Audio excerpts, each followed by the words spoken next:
Hi everyone, welcome back to my YouTube channel. আজি দশমী হয় আৰু মই এনেকুৱা পূজা চোৱা এবাৰ সঁচাকৈ নহ'ল। তো মোৰ গাটো বহুত বেয়া আছিলে। যোৱাকালি গৈ মই চাকি বন্তি জ্বলাই আহিছোঁ। ভাবিছিলোঁ গধূলিকৈ এপাক যাম, কিন্তু যাব নোৱাৰিলোঁ, ইমান গা যে বেয়া লাগিল কাৰণে। তাৰপিছত আজি হ'ল দশমী, এইবাৰ পূজা দুখনীয়াকৈ পৰিছে, সেইকাৰণে আজি দশমী। এয়া সেন্দুৰ মানে মণ্ডপলৈ গৈছে, তাৰ পৰা সেন্দুৰ লৈ আহিছে আৰু মোৰ কাৰণে এনেকৈ দিলে আৰু দিলে, আৰু লগতে হাতত বান্ধিবলৈ মাৰ আশীৰ্বাদ। এয়াই মাৰ আজি অলপমান গাটো ভাল লাগিছে, সেইকাৰণে ঠিক নাই যাব পাৰোঁ। ব্লগটো শেষলৈ চাই থাকিব, ভাল লাগিলে কমেণ্ট কৰিব।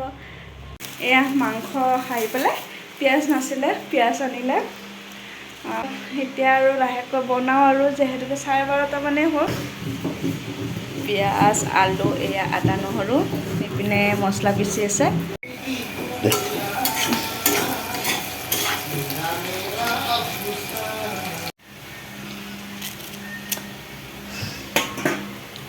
এয়া কেৰাহীত পিঁয়াজ বহাই দিছোঁ।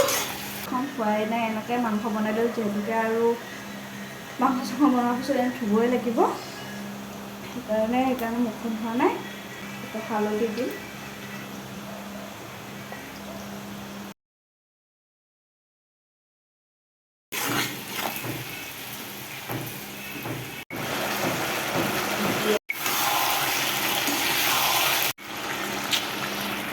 মাংসটোৰ কালাৰটো ইমান ধুনীয়া হৈছে, আজি ক'লা হৈ যোৱাৰ নিচিনা হৈছে। অকণমান পানী দি মানে অলপ গৰম হ'ব দিছোঁ, মানে উতলিব দিছোঁ।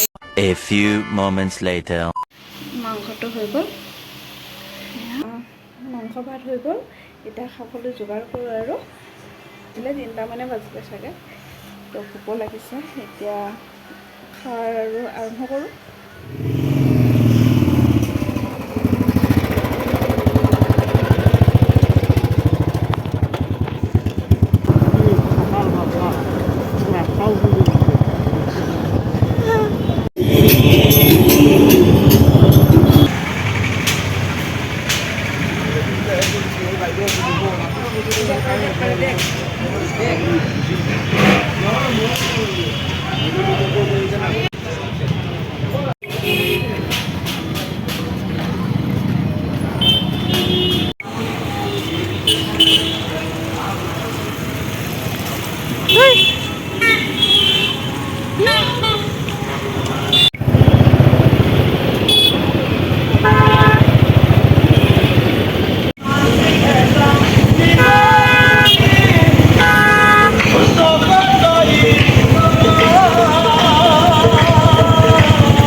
পূজা লগা নাই, আমি ভাষণৰ দিনা আহিছোঁ।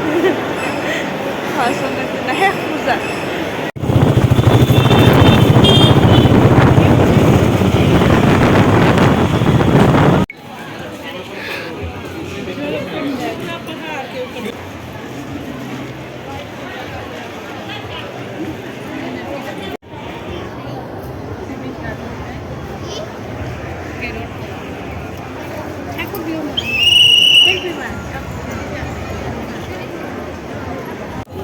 হ্যাঁ 50 টাকা দিবি।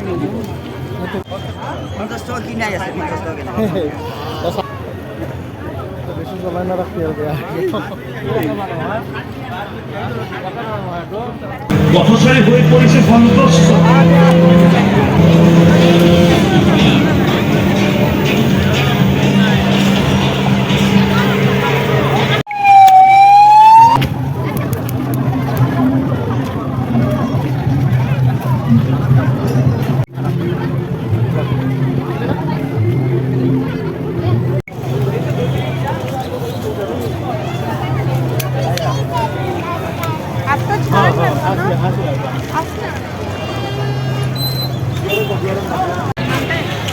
লাগে